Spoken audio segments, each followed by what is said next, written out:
Hello, everyone, and thank you for joining us for today's Newbies workshop, all about truths and lies and teaching to children with learning challenges. So Jen is joining me right now, and we are still getting used to the new Sonlight Connections app. So please bear with us. We would love for you to put your questions or your comments in the chat. And assuming we can see everything like we're supposed to, we'll be able to answer those for you. So Jen and I are going to do our best today to make sure that we're answering your questions. If you are watching this after the fact, definitely put your questions or comments in the comment box and we can help you out then. Also, I wanted to tell you all happy World Read Aloud Day. Today is actually World Read Aloud Day. And as you know, if you use Sonlight, we really value read aloud. So we will be talking today, and I'm going to start with some introductions. Sorry, I'm hearing alerts going off on my computer. I thought I closed everything down, so hopefully it's not too distracting for you all, or hopefully you can't hear it. But let's start with introductions. Jen, why don't you tell us a little bit more about you?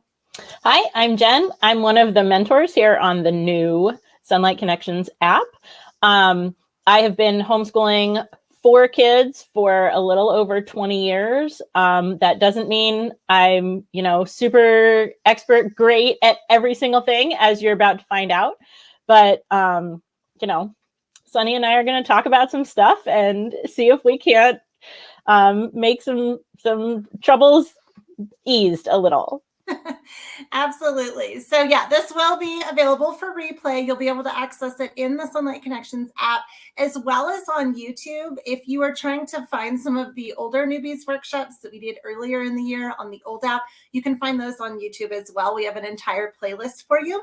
So this session is really meant to encourage you. When we say truths and lies, these are the things that oftentimes you might tell yourself, or maybe somebody else tells you about homeschooling or your ability to homeschool, and it makes you start to question things. And I know, especially when you're new to homeschooling and you haven't seen, like Jen has said, she's been doing it 20 years. I'm in year 11. And so we've seen enough now that even when we have these feelings, I think sometimes it gets a little easier to handle them because they're temporary.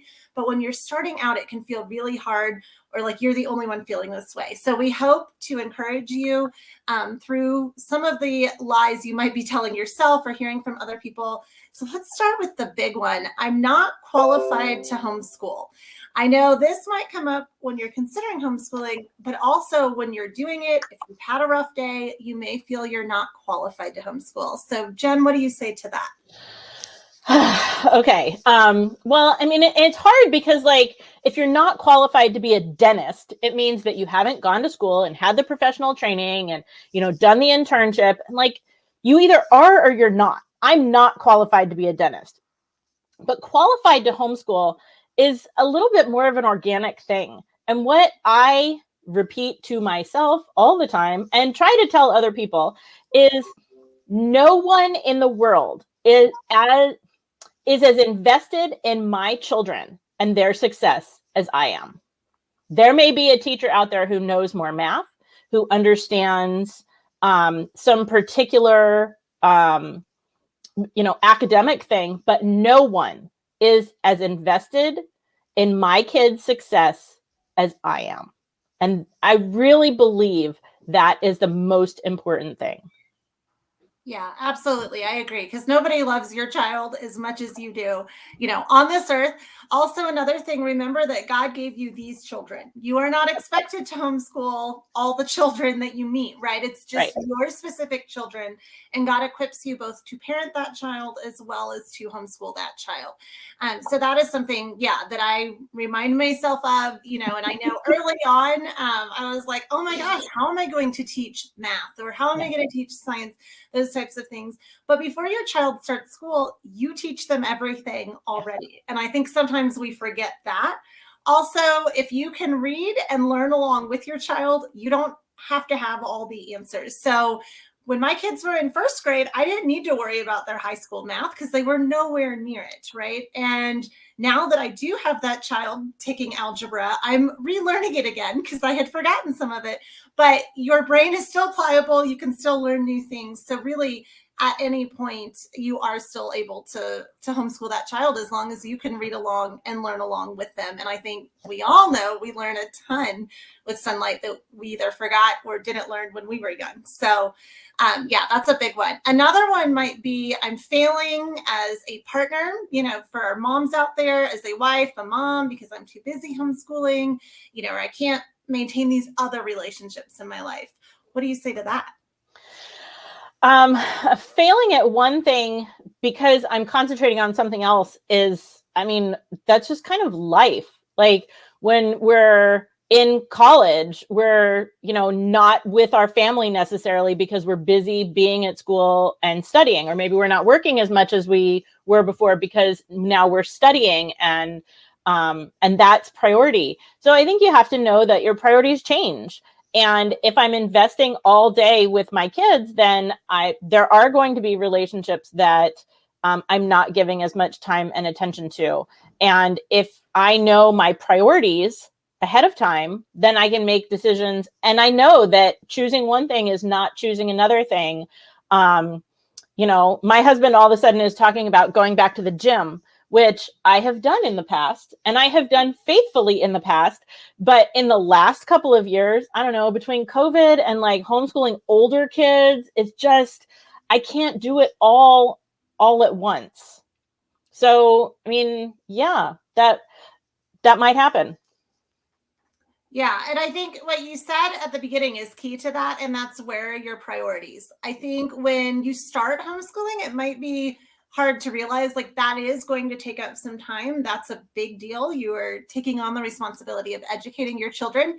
And so it's important that you do give that the amount of time that it requires. I know some people say, during the day, they put their phone on mute and they won't text or answer the phone while they're doing school, or maybe they don't answer the door when they're doing school, things like that, because you can be derailed by interruptions. And I know as far as like mom and wife and those types of things, your relationships within the home, you're getting to spend more time with your kids. So I actually think homeschooling has made me a better, more aware mom, I think, as far as really listening to my kids. I will be the first to say I'm not that warm, fuzzy person that just, is like, oh, children, tell me about your day, but because I homeschool, I get to have conversations with them throughout the day. So I actually think it's made me a better mom. And then my husband also works from home. I know that's not the norm, but all four of us are here all the time. So I also get to see him during the day. The kids get to see him. They get to watch us work. We get to do school with them. So it's really become kind of a family culture for us. And so learning is just part of that. I don't think you have to put things into a box or separate. Okay, now I'm going to be a good mom. Now I'm going to be a good wife. Now I'm going to homeschool. It becomes a good blend of all of those things. I agree. I'm not really warm and fuzzy either. I'm not the fun mom. Like, I'm never going to be like, hey, let's bake cookies. I may say to a teenager, like, don't you want to bake me cookies? Because I've had a hard day. But like, I'm not warm and fuzzy either. But instead of everybody going their own direction all day, we can bond over Johnny Tremaine or John Adams or Napoleon or whatever. Like, we read the same stories, and so we have the same inside jokes, and we spend time together because we're always in the car. We're always, doing whatever we're doing. And so I think it's easier to have those family culture relationships when we are all at home. Yeah, absolutely. Because like you said, you're spending that time together. Now, what about, so we mentioned, that neither one of us are the super warm, fuzzy, fun moms. So we might relate to this more than some of those warm, fuzzy moms are. But what about my kids are driving me crazy and or they're seeing me falling apart. So we all have bad days. And I think oftentimes kids are protected from seeing their parents have a meltdown if they're off at school. But I mean, there's definitely, I think, especially back to the days when I had a baby, the baby's crying, I'm crying, the toddler's crying, like all of those different things. So how do you handle that, either the frustration maybe of just too much togetherness or your kids seeing a side of you that you don't necessarily want them to see? Yeah. So, oh boy, howdy. So I have 4 kids that I've homeschooled since forever. And the rule in our house is that if one kid is being a punk, you should just cut that out.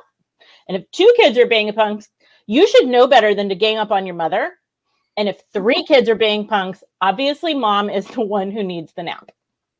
Like, and I have just said to my kids, it's very humbling.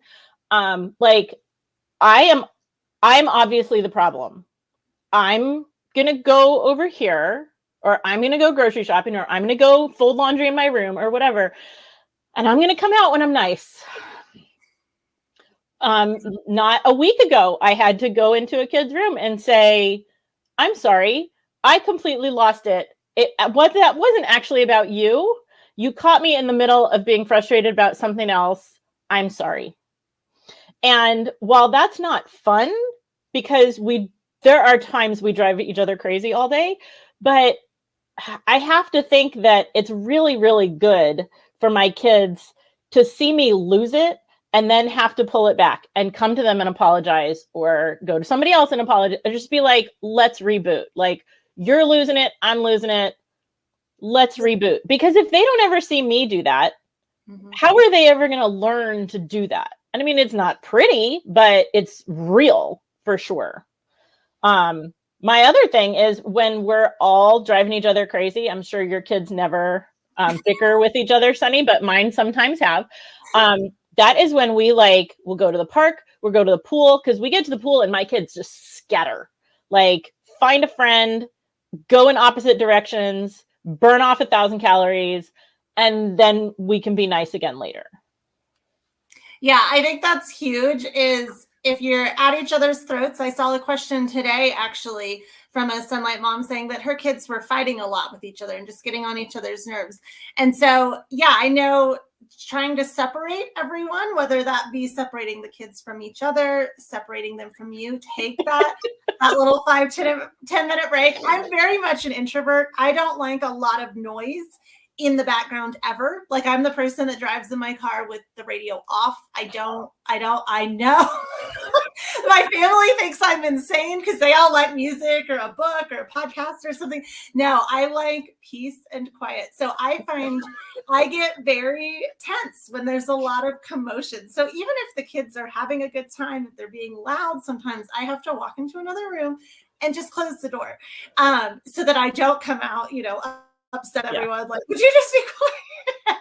So yeah, take those breaks. I think we think about sending a child to their room if they're getting out of line, or throwing a fit, or whatever, but we don't think about taking ourselves to our room, or send the kids outside if the weather's nice to run around, like you said, burn off that energy and give you a little peace and quiet.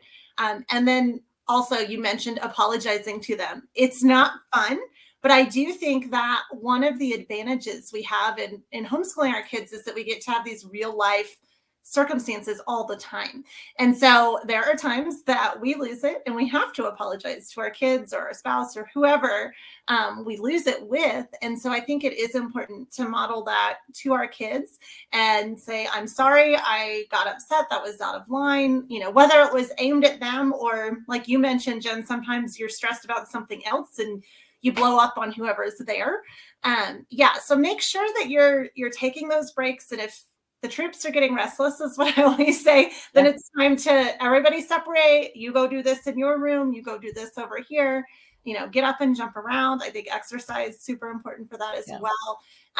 But definitely take those breaks. Don't feel like you have to be all in the same room all day long getting because if we're having that day where everybody's frazzled and nobody's getting anything done anyway, and nobody's concentrating and nobody's listening and everybody's like ramped up, they're not learning anything anyway.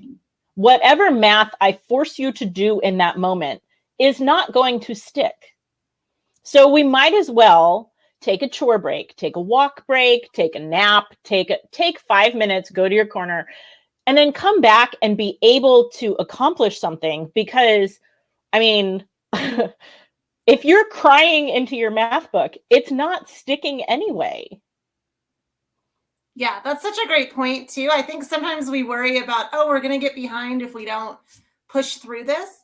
But if it takes you an hour and it's miserable and it's not sinking in versus taking a 30-minute break and coming back to it later that day, you're probably going to achieve more in less time when everybody's in a good mood. Also, something else I wanted to bring up is if your child is tired, they are going to be in a bad mood most likely. So be aware of that with your teens. I see some people that want to get their kids up at 7 a.m. and get it done.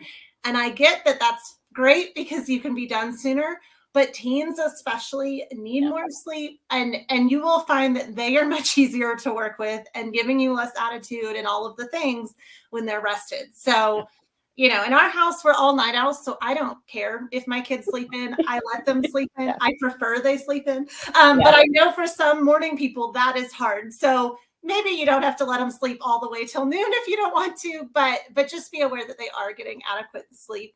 And same thing for yourself. If you have a new baby and a toddler and you're not sleeping well, maybe take those breaks throughout the day, try to take naps, things like that, because you probably are not functioning as well if you're tired either. Now let's talk about not getting everything done during the day. We talked about taking breaks and holding off, but what if you feel like you're just a hamster in a wheel, nothing's getting done? You're not sure if school's getting done, the chores aren't getting done. What do you do about those? Does that ever end? It really doesn't, right? Like, I feel like I'm at different points on the wheel, but it never really ends.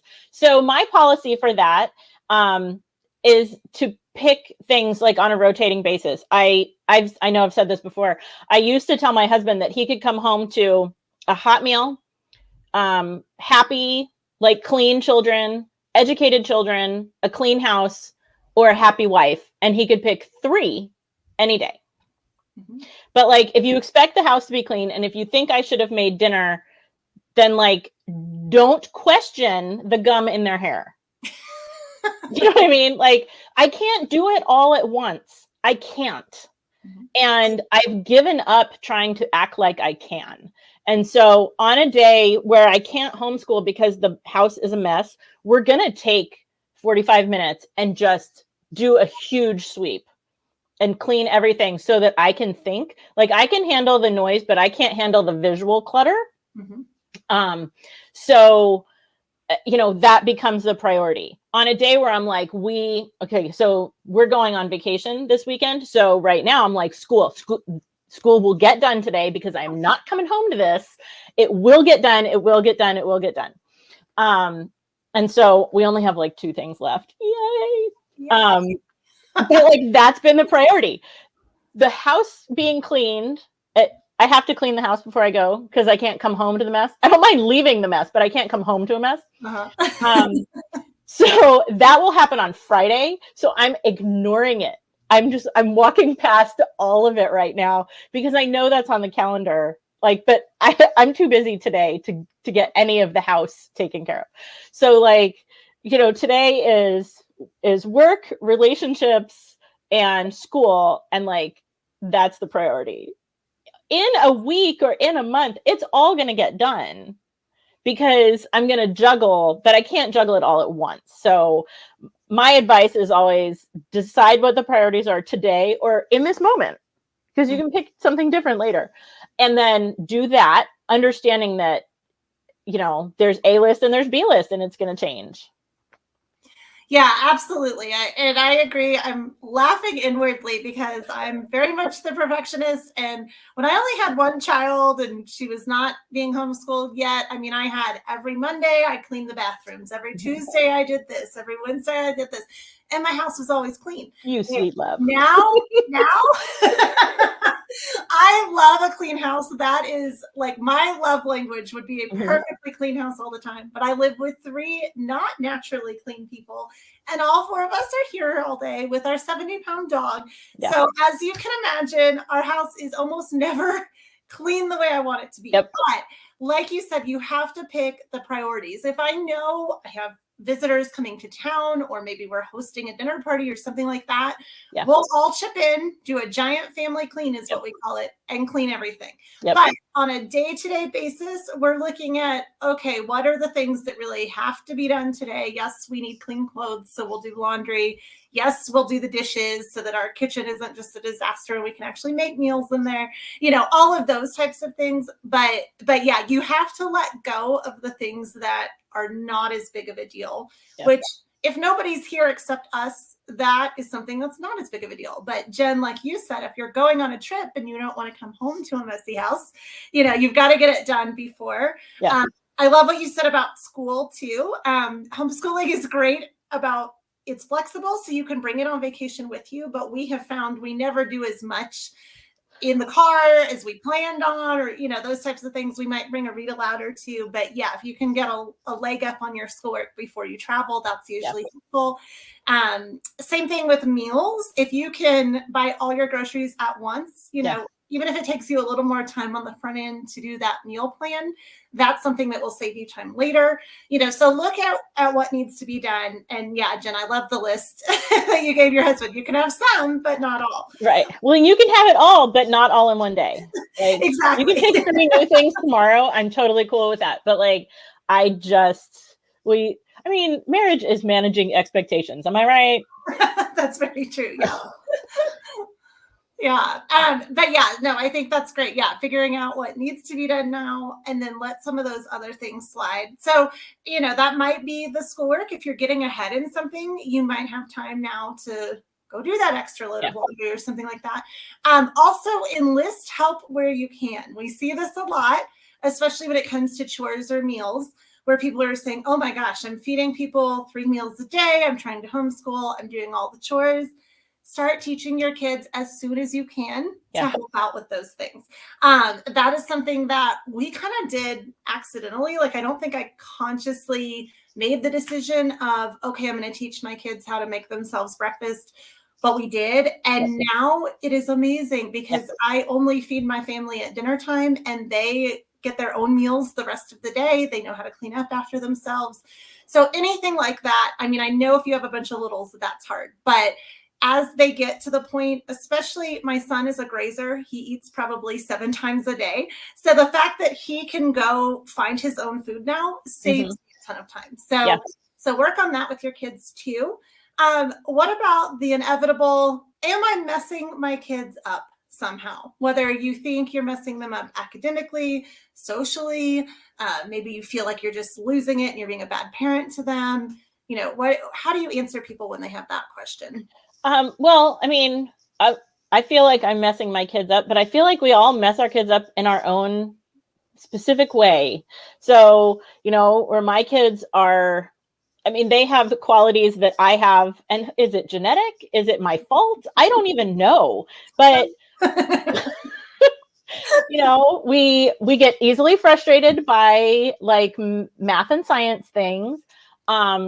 We can always like put off actual work that needs to be done if we're in the middle of a good book. I mean, whatever, you know, I feel like I'm messing my kids up, but I try very hard to accept that I'm not perfect. I'm raising kids who aren't perfect. They need to be educated. They need to be taught social skills. They need to be led in the right direction. But, you know, like the imperfect things are where the good stuff is. Like we were talking about, you know, they see me all day. They see me when I'm mad. They see me when I'm frustrated. They see me when I'm tired. But that gives us the opportunity to talk about how to deal with life when I'm tired, or how to apologize when I have been too frustrated or whatever. And I think that like, that's the really good stuff. Because if I forget to teach them, you know, the chemical symbol for something, like they can go learn that.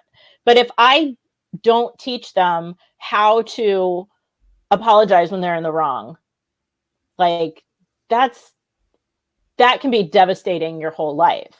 I don't want them to have to go figure that out on some unsuspecting person, you know? So I mean, all the ways I feel like I'm messing my kids up are really where the best stuff ends up being. And I say that because, like, I have 2 kids in their 20s.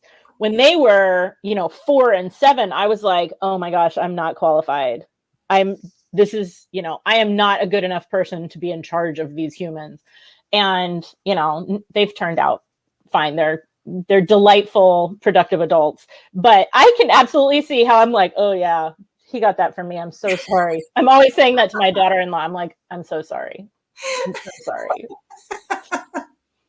Right, and that may have been an issue with or without homeschooling, right? I think we see it magnified more because we're around them all the time. But I mean, your kids do turn out like you, at least to some extent, because they're being raised by you. Yeah. But something that I think about is how many things are caught versus taught, right? Your kids emulate what they see you do. Yeah. So whether it's watching you and how you interact with the cashier at the grocery store, or, how you interact with your neighbors or things like that. Like, these are important lessons too, that go way beyond school, that your kids get to witness because they are with you. So, there are definitely days when I'm like, oh my gosh, like, what in the world? How about today? I was a horrible mother. I was, yelling. I was angry about something or whatever. But then when somebody else says, oh, your daughter just helped me with this and she was amazing, she was so sweet, and all of these things, then I'm like, oh, okay, so she's catching the good stuff too. It's not just those bad things. So I think hold on to that. And then as your kids get older, you will see, my kids, as they've gotten out into the community and done different things, other people comment on, wow, they're so mature, they're so responsible, they're so this, that, whatever. Yeah. And so I remember at one point I was like, my kids fight all the time. What am I doing wrong?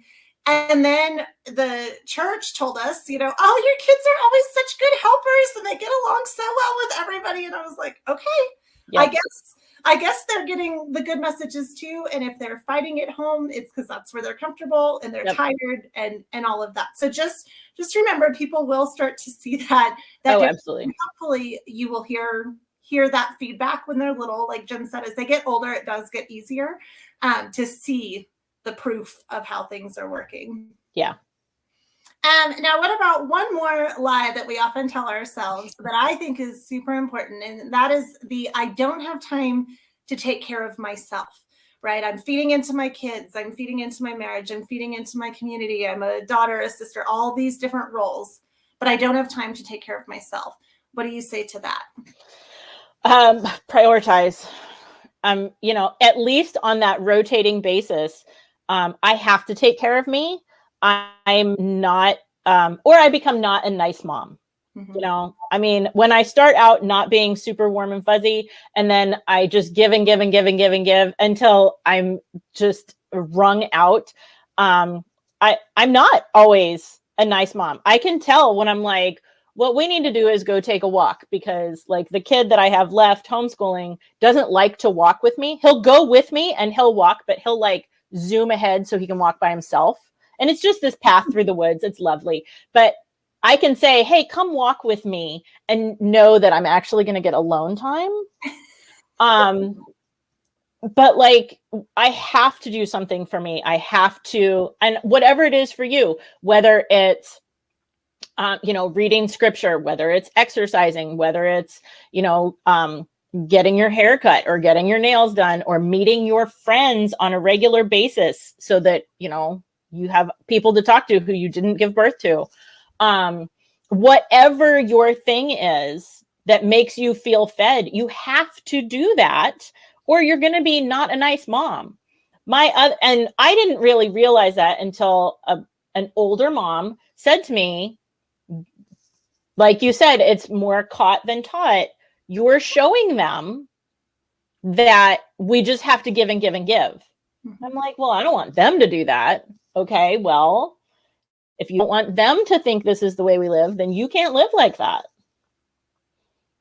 I answered a question recently somewhere. Somebody said, my kid won't just like sit down for 20 minutes and read.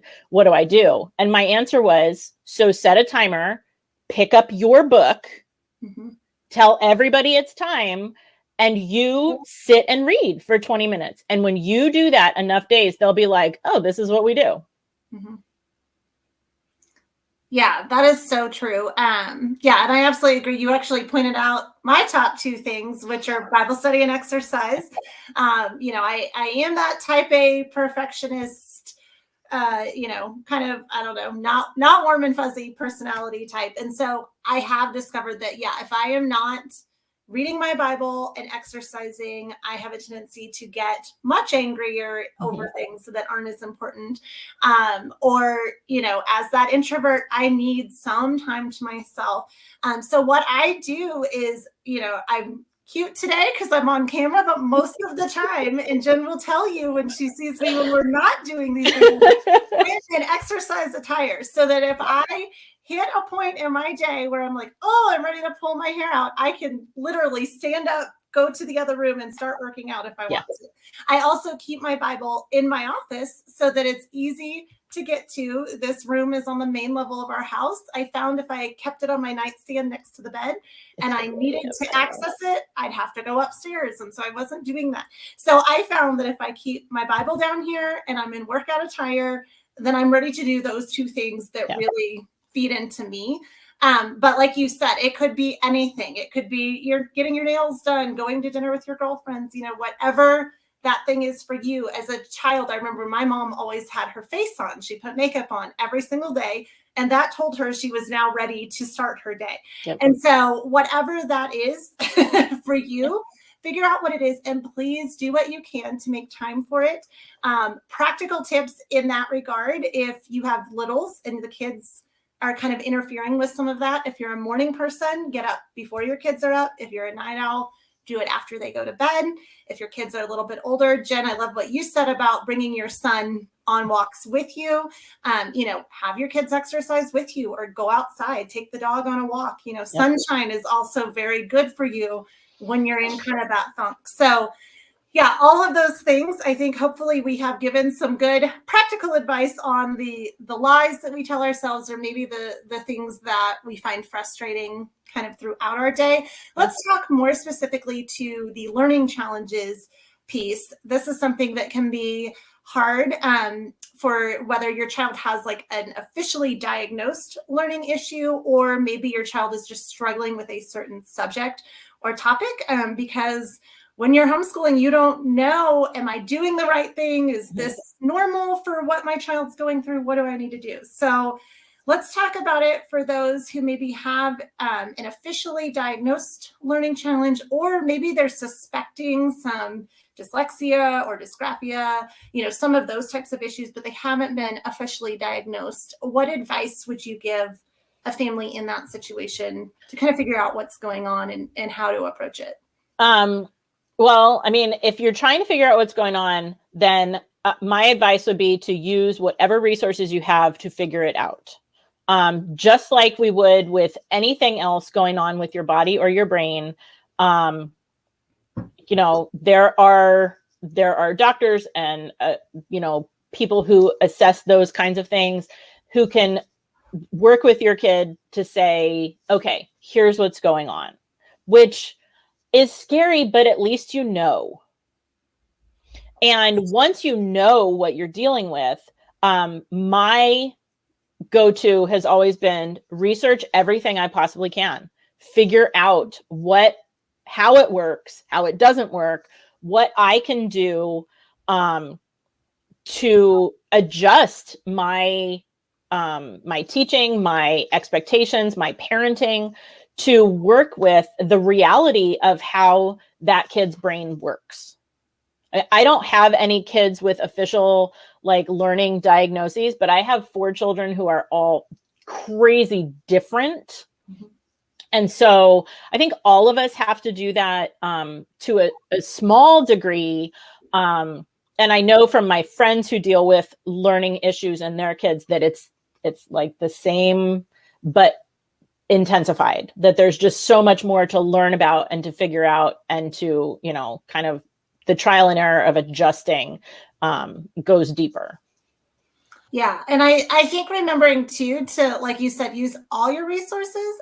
So when my son was learning to read, he was struggling badly. And I was like, okay, does he have dyslexia or something like that? Like, is he not seeing it correctly? Like, what's going on? Because he was mixing up letters and putting them in the wrong order and all of this. And we take him to the pediatrician and he doesn't even know his alphabet yet. So he can't really do the eye chart. Because he just was not learning it. Well, then my daughter is nearsighted and has been wearing glasses for years. So when we were at the eye doctor, I mentioned that, thinking my son was still too young to have an eye screen and all of that, I mentioned it and they said, well, let's check his eyes too. And we discovered that he's incredibly farsighted and his eyes focus at different ranges. And so, one eye focuses like somebody in their 70s and one like somebody in their 40s. So obviously that's not normal for kids in that 6-7-year-old age range. We got him reading glasses and immediately he started picking it up. And his biggest issue was just that he could not see the difference between the letters because anything this close was so blurry for him. But that was something that, had we not really dug into it, who knows, we would have thought he maybe had an issue learning to read or, I thank God every day that we were homeschooling because he started kindergarten during COVID and he's the quiet kid. So I was like, he may not have learned how to read in a classroom. And I was thinking, thank God he was homeschooled, because if they were in school, you would have picked her up, taken her to the place by herself, and he would not have been there to check. Exactly. That's another. So it is in the hard moments where the real blessings come, because if you hadn't been homeschooling him, he wouldn't have been with you at the doctor.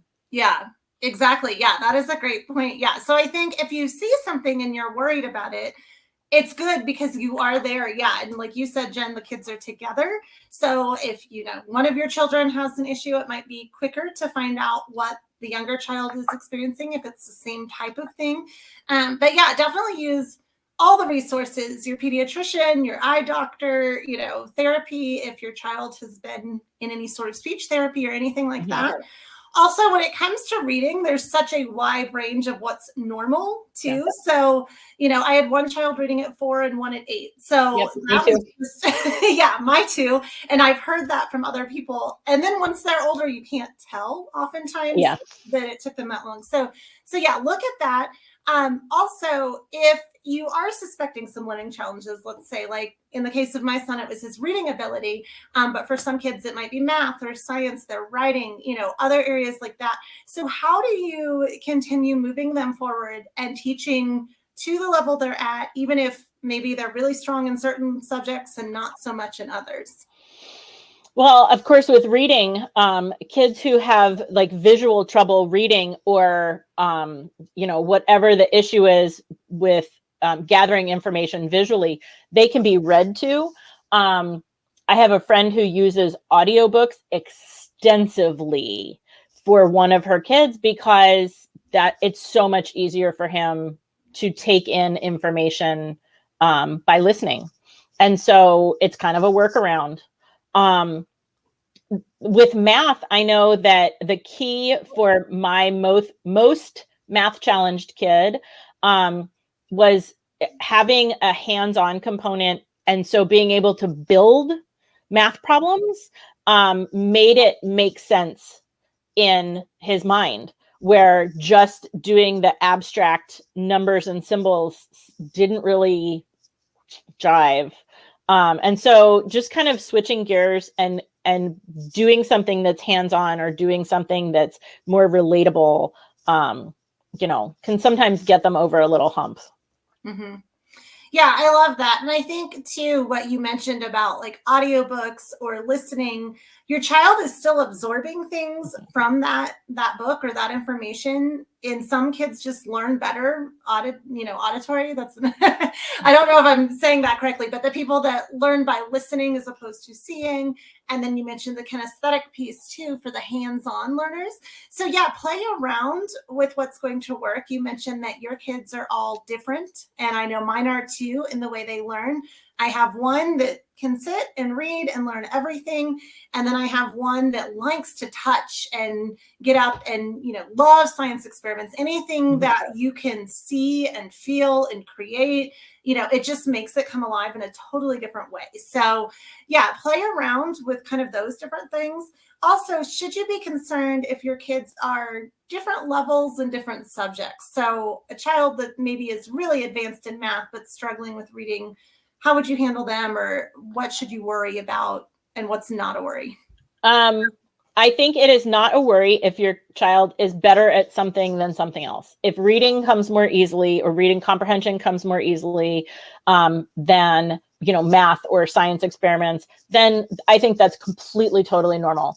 I talk to moms who are like, well, she's this level in reading and this level in history and this level in writing and this level in math. I'm like, well, I mean, every kid is, going to have preferences or be stronger in one thing than another. That doesn't concern me at all. When you get a really, really wide range where maybe in one subject you're not seeing progress, like you said with your son, he just wasn't getting it, like not over the course of a week or a month, but like over the course of 6 months. If you're just not seeing any progress, nothing is easier, nothing is he's not understanding something anymore. He's not memorizing his math facts, or he can't comprehend the same thing he couldn't comprehend 6 months ago. That to me sends up a flag. That says like, okay, what's the holdup?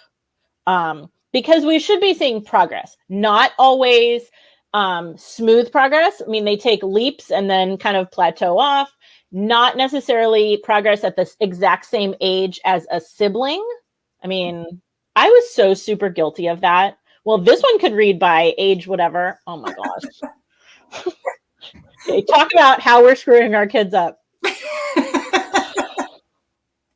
Well, and that's a good point. Even in like your Sonlight level, because I made the same mistake, right? That in kindergarten we do this level, in first grade we do this level, because that worked with my oldest, my girl, my firstborn, who did not have the issues learning to read. And then along comes my son, who is more active, like a lot of boys are. He was also the baby. Babies, there's a lot into the whole birth order of how your kids mature and develop and all of that too. And then he had the vision issues. And so for me to try to move him along at the same exact level and pace and all the things that I did with his sister, I realized, why did I do that? I should not have done that. But I don't think we always think about those things until we're there. And so now I'm slowing him down. I'm not even looking at, okay, when she was in this grade, she did this, so you're going to do this. Now I'm planning like, okay, well, this year you and I are going to do this, and next year we'll see what level you're going to do then. So remember that even within the own home, like you said, Jen, if there are 0 learning challenges, the personality differences are going to play a big part of that as well. So yeah, that's a great point. Something that I love about homeschooling too is that you can move at your pace. So if you have an advanced kid, keep them moving along. They don't have to wait for their class to catch up and they're not bored. But if they are struggling with something, you don't have to keep pushing them forward. I think that's the problem. The kids who do fall behind in school, they keep getting pushed forward to the next grade until it's beyond what they can learn. And because you're teaching them at home, they don't have the awareness, I think, of what other kids their age are doing either, which is also great, because then they can learn and enjoy learning, and there's not the pressure or feeling like they're falling behind. Because really, I love the way Sonlight's programs are designed, where you can use one level across 3 or 4 grades. In most subjects, most things do not come with this is first grade, this is second grade. Even on them. So no matter what your child is learning and how fast they're learning, you can use, that program with them and they can get something out of it. Let's talk about the modifications. You mentioned like audiobooks. What are some other ways to modify it if your child isn't quite capable of doing, Sonlight as it's written. So whether that be the written assignments or keeping up with the reading, what are some ways that you as the parent can modify it and make it more approachable for them? So like I said, I didn't have any kids with diagnoses. And so, I didn't have to modify as much as other people have, but I modified several things just for the kids I was given. One is my older son hit the science levels before his writing level caught up to those worksheets. And so we did those worksheets out loud for a couple of years, because even when he could physically write the letters, it was so much work for him to like agonize over the letters. And then I'm looking at his grip, and it's taking so long that we're losing the science. And so we just did it out loud. Point to the picture, answer the question. Why do bees have fur on their legs? Just tell me. I don't have a class of 30 kids, so I don't need you to write it down on the paper so I can take it home and grade it later. Just tell me if you heard what we read.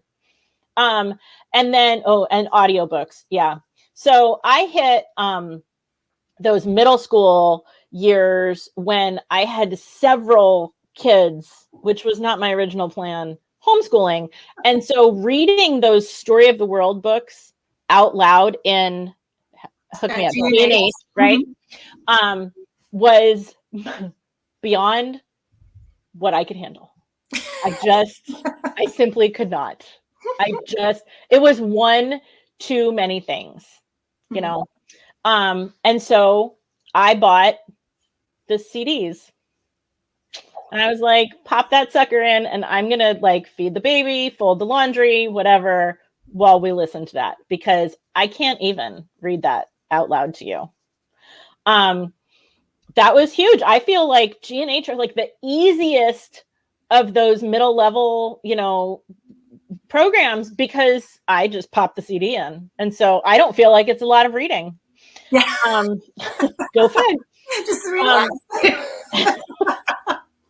When we hit those upper levels, I had one kid who was like, give me the instructor's guide. I will write all the questions down. I am not waiting for you to be available. Just I'll copy the vocabulary. I'll answer all the questions. I'll give it to you in writing. My next kid was like, I am for real not doing all that writing. Crazy lady. I will wait for you to be available and I will answer it out loud, but certainly not in writing. Both ways worked. I knew whether they had read, whether they had gotten the point. They had to, argue their opinions to me based on the content of what they read. They both knew how to find things on the map. They both learned the vocabulary. And so, we just adjusted. When math is really easy, just go. Just do the pages.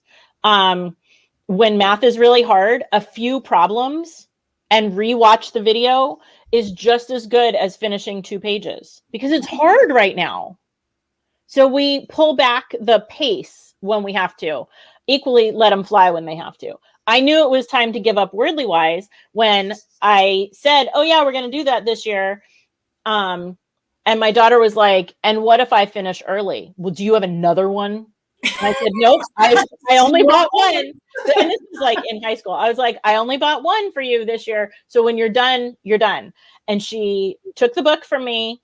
And 2 weeks later, she brought it back and she was like, it's done. Don't talk to me about this again. And that was when I realized that like, this was no longer a valuable use of her time. But, we just kind of adjusted a lot of little things. Every time something didn't work, I was like, how can we just tweak this? And Sonlight is so tweakable. So we've really liked that. Yeah, all these things you've said, I'm laughing because you made it all the way to G before you started doing an audio version of the history. I did the first day of Eastern Hemisphere history and said, here you go, kiddo, read this and fill out your notebook. By that point, my daughter could read well enough, and I was like, this is boring. I'd rather stick to the read alouds and do the things. And I love history, but I did not like that.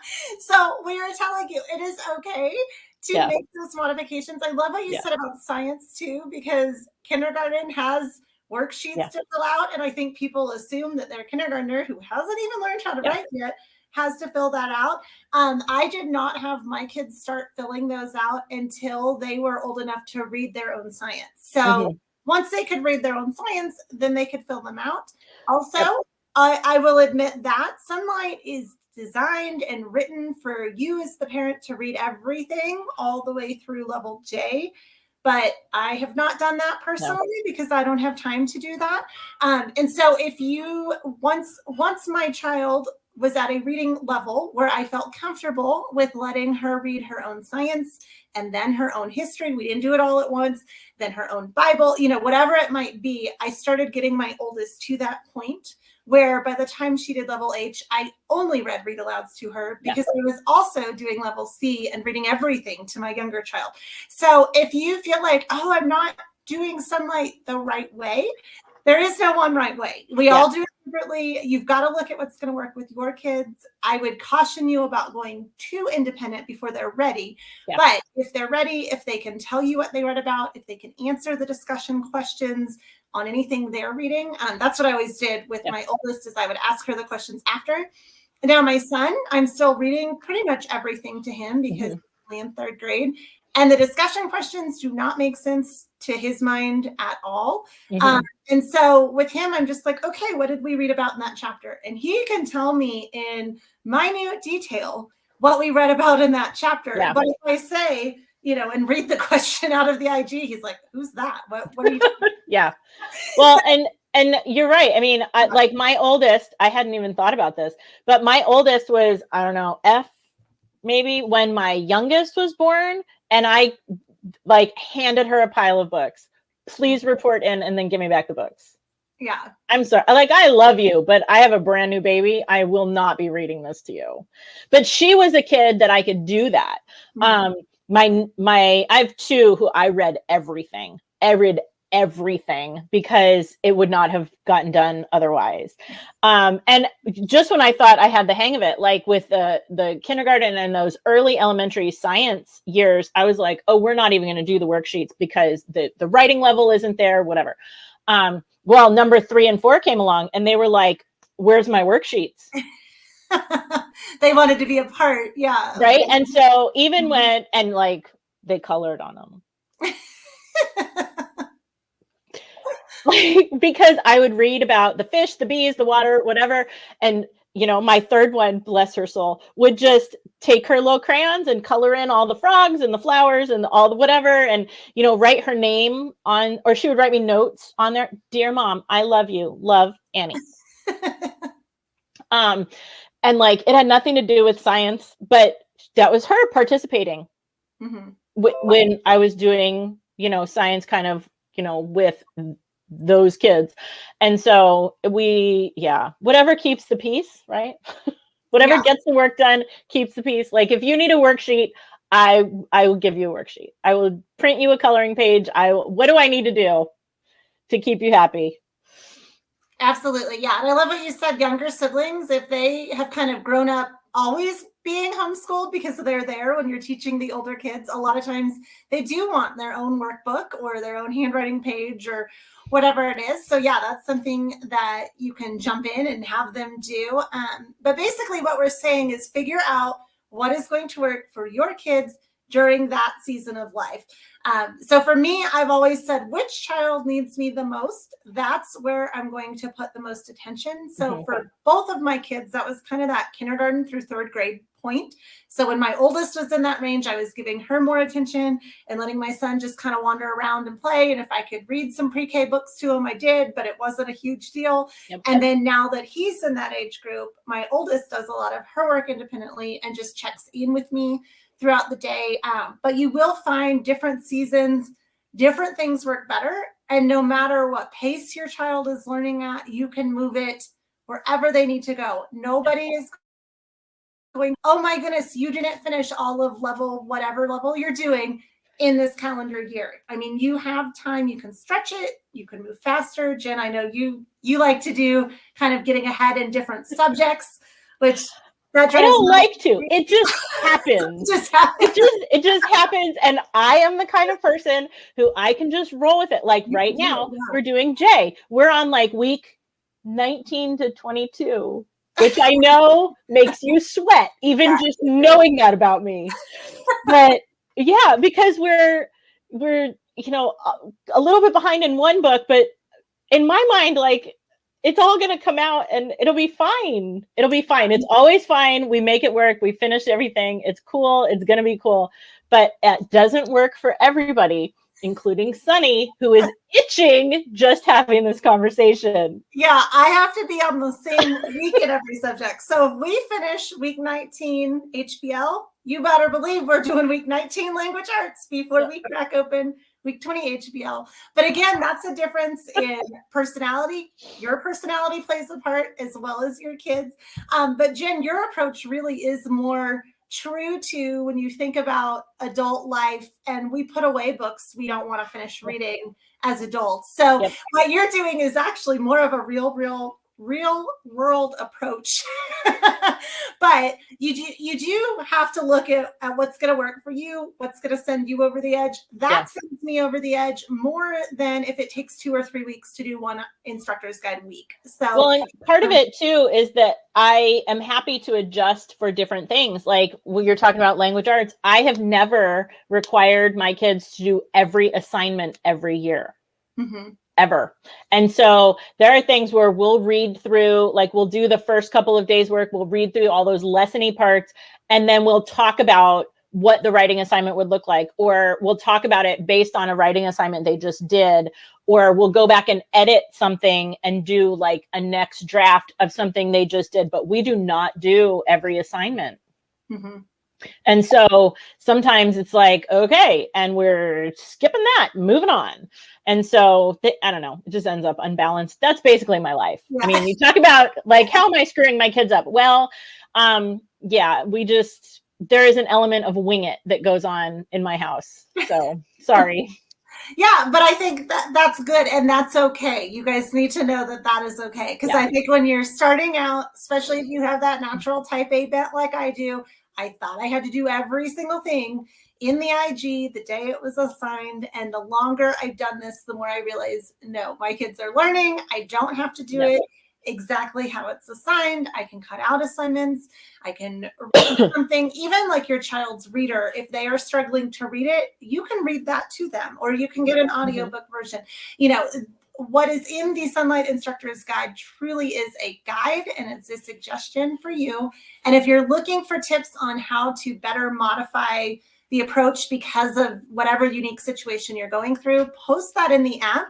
And we'll all weigh in. You know, Jen and I obviously do some things very differently. And when you ask all the mentors, there's some things we like to do more similarly, and then other things that we've all done totally differently. So we can give you different tips and advice on that. We are actually running low on time as per usual, because I always have so much fun talking to you guys. So Jen, thank you so much for being here. If you were watching and you have any questions, thank you to those who did watch live. And I did see you guys commenting as we went along. So I think we're getting used to the new app. But if we did not get to your question, please put it in the comments, and we will definitely make sure to follow up with you. And especially if you're watching this later, we would love to do that. Also, if you did not see the announcement and you want a printed catalog this year, so I have last year's catalog here. If you want the actual paper copy catalog, you need to go in and request it. Sonlight is not mailing those out automatically, but we would love to mail you one if you want one. The digital catalog will be available starting February 8th. Maybe sooner if we can get it up there sooner. So you guys will definitely be able to download that to make choices for purchasing and all of that starting on February 8th, and see all the new updates for 2023. I'm really excited for you guys to see those. I think you're going to love several of them. But if you want a printed copy of the catalog mailed to you, make sure you request that as well. So we'll drop that link on the replay too, so that way you guys can request that. Jen, thank you so much for being here. And thank you, Sunny, for running our chat. Like I said, I always love these events and love getting to talk to you. And for those of you watching, if we didn't get to your question, please let us know. Absolutely.